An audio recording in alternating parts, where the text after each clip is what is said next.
What's up, Frank. man? My question is, when you're just hanging out, running around the car, what kind of music do you listen to? I'm a weirdo.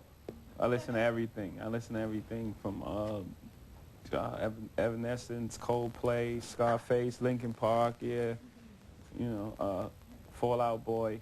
Now, during the Grammys, I mean, it was a little thing, but you were on stage. Rick Ross. And you performed with Paul McCartney. Was it cool to perform with Paul McCartney? It was great. Just a Beatle. He's like a knight. It's one of those things. Yeah. Yeah. But, you know, I was watching you, and you... I'm knighted, though. You were knighted? Yeah. Well, what country? Sir Herb of Brooklyn.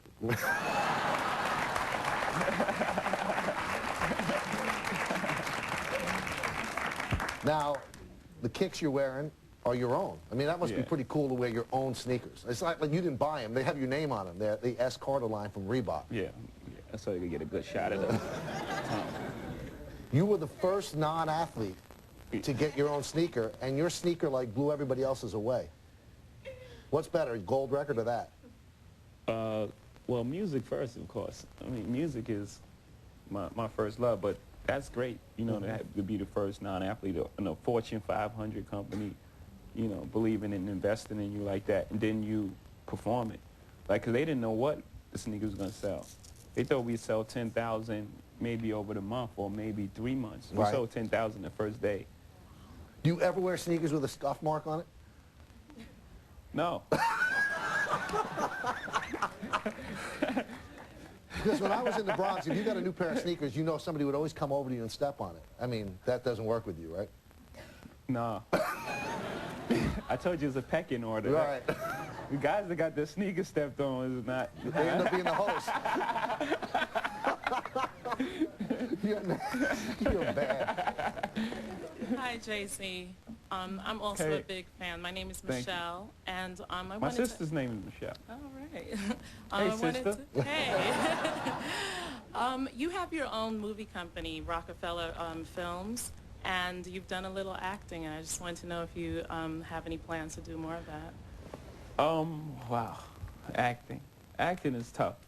I'm going to get around to that. You know, it's definitely another way to be creative, another arm, another extension to be creative, and I think it's avoided and it's needed to have, you know, the good fellas for our generation, you know, that represents people that you know, see, and love, and attitudes that you're familiar with. Now, in 2004, you sold Rockefeller Records for a lot of money, but when you start something, it's like your baby. Was that tough to sell it?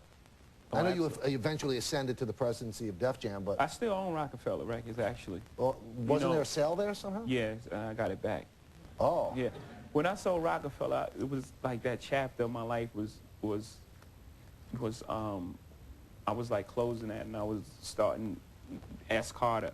So I actually wasn't going to be the president. See, I didn't even think about that. That wasn't my thoughts. My thoughts was to go somewhere else and just start somewhere over sort of like Dre did when he left Death Row and he started Aftermath. You like being called President Carter? That's great. I was with President Clinton the other day, so I was like, you President Clinton, I'm President Carter. Well, Jay-Z has been in some tough rap battles before. Let's see how he does with Hit and Run right here on Center Stage. That's next. Welcome back to Center Stage with Jay-Z, your brand new host. And we got a guest on here today. This guy is Yankee announcer and all this other stuff. Grew up in the Bronx, and he's here to tell his story. And Michael K., ladies and gentlemen.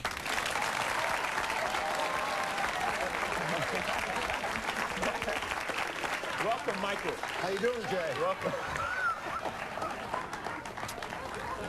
So how did I look in Rockaware? Killing that. Nice, right? Yeah. How about the shades? Stunting.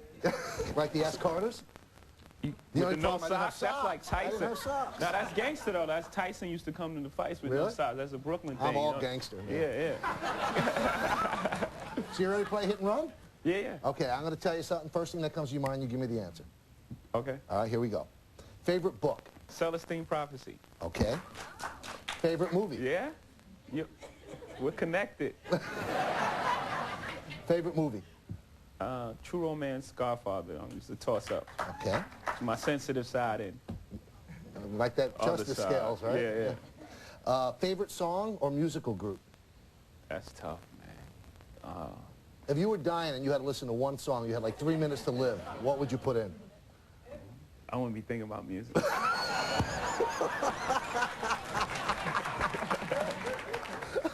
Biggie Smalls. Let's pick them. Okay. Pick one. Juicy.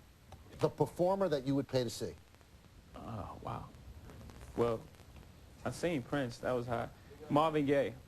Favorite athlete? Michael Jordan. Favorite late night snack? Oh. Peanuts and raisins. Together? Yeah, because it's like peanut butter and jelly without the bread. Smart. That's why he's the CEO. Favorite actor? Robert De Niro. Favorite actress? Gwyneth Paltrow.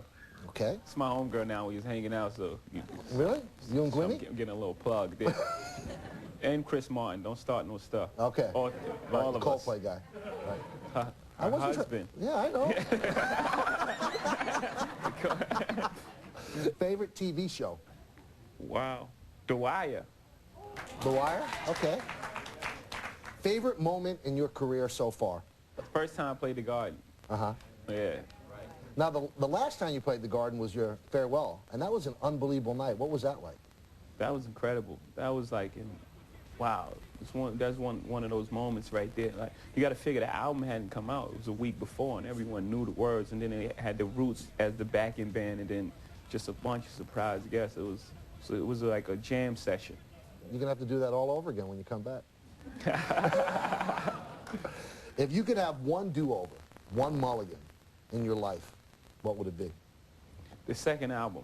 Why? Because the second album was so close to being a classic, and I just put like 3 or 4 songs on there and messed it up. I was trying to sell some records. Uh-huh.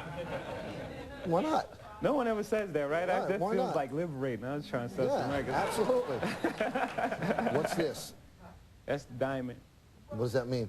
Well, like I said, we had lofty goals early on. We thought we was going to put out an album by this group called Chris John. Right. And we thought it was going to go diamond. We thought it was going to sell 10 million records. So we was doing this as laughing, like, we're going to sell 10 million records, diamond. Right. And then it stuck. We kept doing it. Then we started doing it at shows. And Well, we're going to be back with Jay-Z for some final words, and there's going to be a lot of them, so stick around. Everybody, we've been so lucky to have had Jay-Z with us. You know,